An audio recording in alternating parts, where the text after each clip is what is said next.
ukiyo-e é um tipo de impressão em estilogravura, a mesma técnica que nós conhecemos por ilustrar os cordéis nordestinos.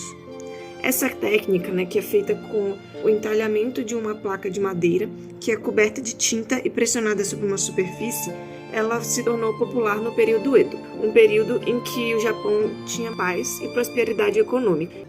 A palavra ukiyo significa mundo flutuante e vem de uma expressão budista que fala sobre a transitoriedade do mundo de dores e pela busca da libertação. A partícula E, ela significa imagem, retrato, figura. Então, por isso a palavra ukiyo-e significa retratos do mundo flutuante. Essa é uma arte hedonista. Ela retratava os prazeres do cotidiano, com a apreciação da arte, a apreciação da natureza e de atividades culturais, além de lendas tradicionais. No processo de produção da xilogravura, existe o artista, o entalhador, o impressor e o editor. Ele é responsável pela divulgação dos produtos e distribuição no comércio. Com a técnica de xilogravura, houve a possibilidade de que a produção artística fosse massificada e tivesse seus preços reduzidos. Então a arte se tornou mais acessível e presente no cotidiano dos japoneses.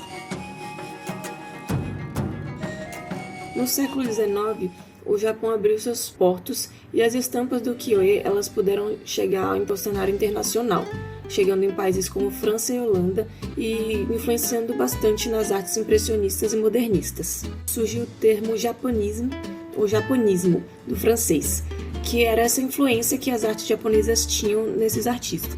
Então, dentre as características que essas obras europeias herdaram do ukiyo-e, estão as composições assimétricas com perspectiva achatada e áreas de cor sólida, além da expressão mais abstrata e simplificada das obras, que buscavam menos realismo e maior simplificação das expressões visuais. O impressionismo e o modernismo também adotaram cenários da vida cotidiana, como paisagens naturais, figuras femininas, festividades ao ar livre, momentos íntimos e cenas de lazer.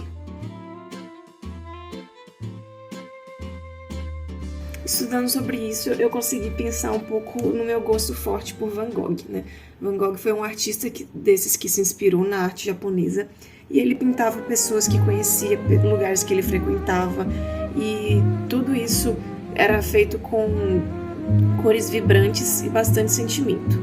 Em algumas de suas obras aparecem gravuras japonesas que ele colecionava ou referências a gravuras japonesas, além de imagens que representavam a natureza, que também tem a ver com essa influência do ukiyo-e. E aí, para vocês pegarem um pouco dessa experiência, eu coloquei algumas cenas do filme Com Amor, Van Gogh, que foi indicado ao Oscar como melhor animação em 2018, apesar de não ter ganhado. Foi o primeiro filme feito 100% em tinta a óleo, com a contratação de 125 artistas que pintaram cada frame à mão.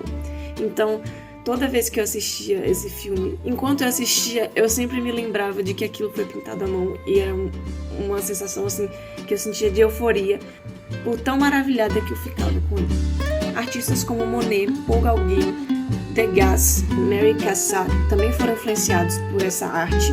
E Mary Cassatt, ela é uma representante do impressionismo nos Estados Unidos. Então ela foi uma estadunidense que conseguiu notoriedade dessa arte por lá.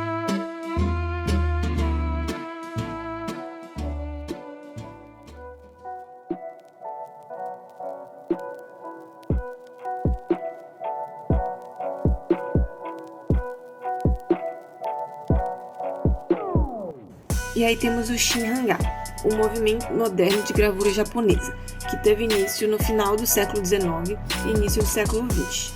A palavra Shin-Hanga pode ser traduzida como nova gravura, porque faz referência ao ukiyo-e, que seria, no caso, a gravura antiga. Ele utiliza a mesma técnica do ukiyo-e, mas ela acrescenta novas características, como o jogo de luz e sombras. E ele tem influência europeia, com a possibilidade que os artistas tiveram nesse período de viajar para outros países e conhecer novos tipos de arte. Então, assim como o ukiyo-e influenciou artes europeias, eles também puderam beber dessa influência.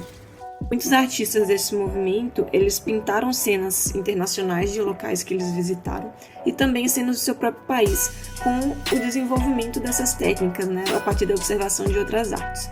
E alguns artistas eles se tornaram mais famosos nesse movimento, que foram Hashiguchi Goyo e Yoshida Hiroshi, Kawazi Hasui e Toshinsui.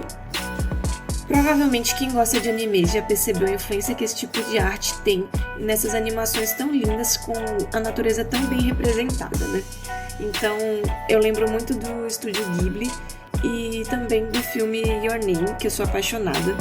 E aí a gente pode ver essa representação da natureza tão vívida e que pra mim passa muita paz e um sentimento assim de estar em casa, eu não sei nem explicar.